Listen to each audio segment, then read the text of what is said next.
And Congress is back in session, getting very busy in the new year. It's going to vote on a new $1 trillion spending bill, but failed to agree on extending unemployment benefits for the long-term unemployed. It died in the Senate. In the meantime, Democrats are poised to push for a hike in the minimum wage this year. Joining us for all of that is Virginia Congressman Scott Rigell, a member of the House Armed Services Committee and also the Budget Committee. And of course, still with me is my guest host for this hour, AIG CEO Bob Benmosche. But Scott, let's start with you on this first. Do you in fact support this spending bill?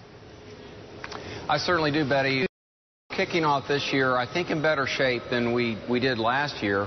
We have actually reduced spending to 2009 levels.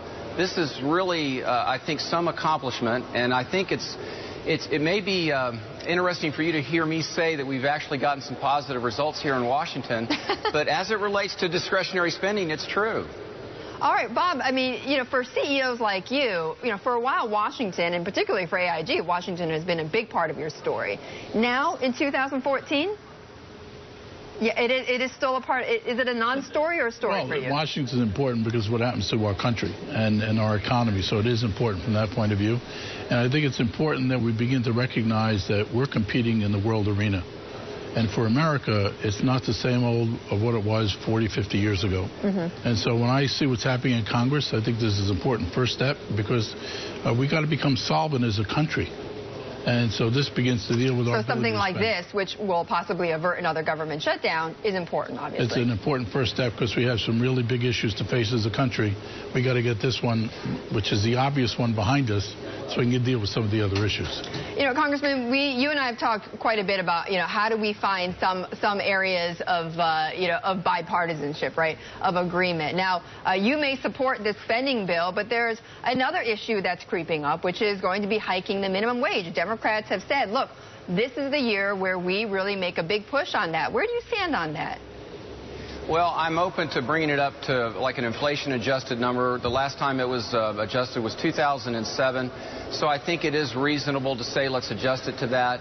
All along the way, though, Betty, we're going to look for opportunities to ask our Democratic colleagues to really address the root issue, which is job creation, offshore energy in Virginia. I'm such a strong proponent of that. There are other things that we can and should do that will really lift productivity and raise the standard of living for all workers. Mm-hmm. Well, Bob, do you think we should raise the minimum wage? Well, you know what? I think the states have to understand what the costs are for the states that you're doing business in. I think that system, in my mind, works reasonably well. I think the federal standard just says we're going to set a minimum, but we don't. You don't agree with that? I think you should focus on the market you're in, and you should have an appropriate minimum wage for the state and the location and what your costs are in that part of the country. So I think you want to make sure that there's some reasonableness in America.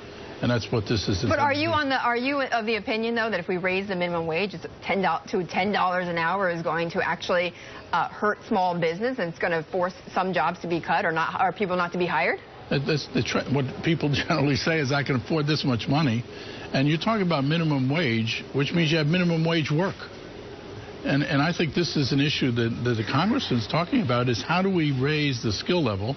How would we encourage people to do more where they're not doing minimum wage work, but they're doing better quality work, more skilled work? But if it's a minimum wage job. But the reality is that people are doing minimum wage work and they are on minimum wage. And how do you lift their standard of living, right? You got to look at it by where you are in the country. The cost of New York is very different than the cost of Houston, which is very different than the cost in Amarillo, Texas, where we have a big operation of over 1,000 people.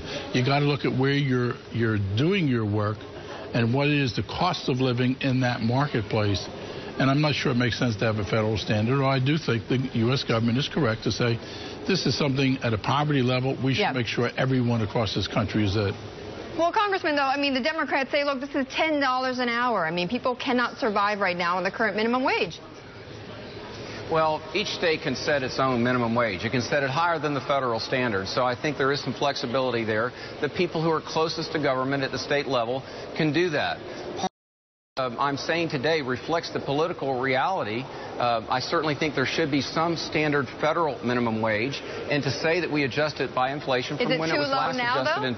Is it too low now? Well, I think I'm perfectly willing to go to the floor and vote to adjust it on an inflation-adjusted basis to where it was in 2007.